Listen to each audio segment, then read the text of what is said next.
Segundo exercício. Quais são as medidas de x com 0 menor ou igual a x menor que 2π associadas aos vértices dos retângulos? Bom, quando ele coloca esse intervalo aqui, que é a circunferência inteira, ele coloca em radiano, significa que nós vamos trabalhar com o radiano.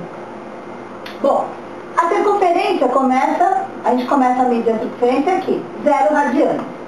Então, ela vem crescendo, quando chega aqui, ela é π sobre 2 radianos. Então, cada 1/4 da circunferência, eu tenho 1π sobre 2.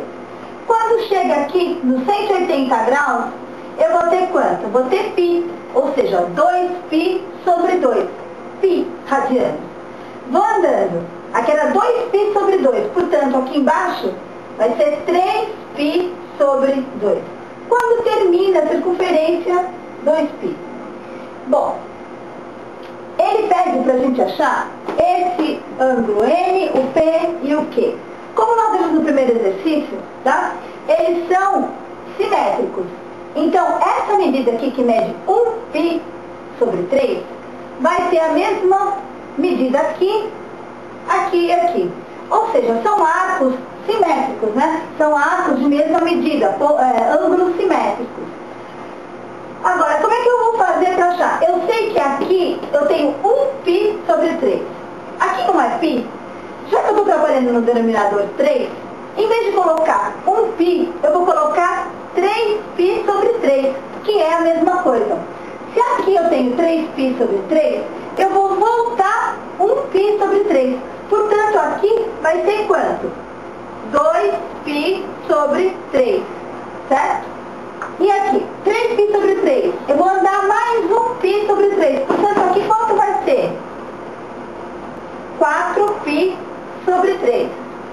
Aqui é 2π, eu vou voltar 1, certo? Agora, eu não estou trabalhando no denominador 3, então em vez de 2π, eu vou colocar 6π sobre 3. Aqui era 3π sobre 3, aqui eu dobro, 6π sobre 3. Volto 1, 5π sobre 3. Achamos os 4 ângulos simétricos. Exercício 2, item B. Foi dado pra gente o 3π sobre 4, que está no ponto N. Então aqui é um ângulo que mede 3π sobre 4. O que eu sei é que quando eu começo a circunferência eu tenho 0 radianos e quando eu termino aqui a metade da circunferência eu tenho π, terminando aqui eu tenho 2π, certo? Que eu sempre, como eu falo, sempre em relação ao eixo do cosseno, tá? Esse pedaço aqui, eu quero saber quanto é a medida desse arco. Se eu tenho o denominador 4, o que eu vou fazer? Em vez de colocar π, eu vou colocar 4π sobre 4. Então, de 3π sobre 4 para 4π sobre 4, eu sei que eu tenho 1π sobre 4. Então, se esse arco aqui tem a mesma medida que esse, que tem a mesma medida que esse, que tem a mesma medida que esse, então eu tenho 1π sobre 4, aqui é 0, então daqui até aqui eu vou ter mais 1π sobre 4. Tenho π sobre 4, eu ando 1π sobre 4. Quanto vai ser o P? 5π sobre 4. Terminando a circunferência, aqui eu tenho 4π sobre 4, portanto aqui vai ser quanto? 8π sobre 4, dobro. Então eu volto 1, né, porque esse arco aqui mede 1π sobre 4, eu volto 1. Então o que vai ser? 7π sobre 4.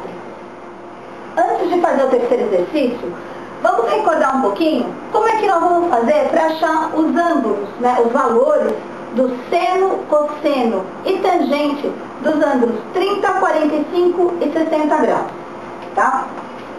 Vocês lembram da tabelinha que a gente montou? Essa tabelinha, nós vamos fazer aqui 30 graus, 45 graus, 60 graus. Aqui eu vou ter seno, cosseno e tangente, certo? Bom, como é que eu faço para montar essa tabelinha? Eu vou começar daqui. 1, 2, 3. 3, 2, 1. Divido tudo por 2. Denominador 2 em tudo. E eu vou colocar raiz quadrada em todos os numeradores. Raiz quadrada de 1 é 1, não precisa. Raiz quadrada de 2, raiz quadrada de 3. São números irracionais, fica assim. Raiz quadrada de 3, raiz quadrada de 2, o 1, raiz quadrada de 1 é 1 mesmo. Agora, a tangente, basta fazer o seno dividido pelo cosseno. Você corta os denominadores, simplifica, corta os denominadores. Cortando esse denominador com esse denominador, vai ficar 1 sobre raiz de 3. Racionalizando, nós vamos ter raiz de 3 sobre 3. Raiz de 2 sobre 2 dividido por raiz de 2 sobre 2 vai dar quanto? 1. Mesma coisa que 2 sobre 2, 3 sobre 3, tudo dá 1. E aqui, olha, cortando os denominadores, vai ficar quanto? Raiz de 3 sobre 1, que é a raiz de 3. É bom a gente guardar essa tabelinha, porque nós vamos usar para fazer os próximos exercícios. Outra coisa que a gente não pode deixar de recordar antes de passar para o próximo exercício é como converter os ângulos de graus para radianos e de radiano para grau, tá? Olha, vamos resolver converter só os 3 ângulos principais, que é o π sobre 6, que eu vou transformar em graus, o π sobre 4, tá? E o π sobre 3. Como é que eu vou fazer? Eu sei que π não é o mesmo valor que 180 graus.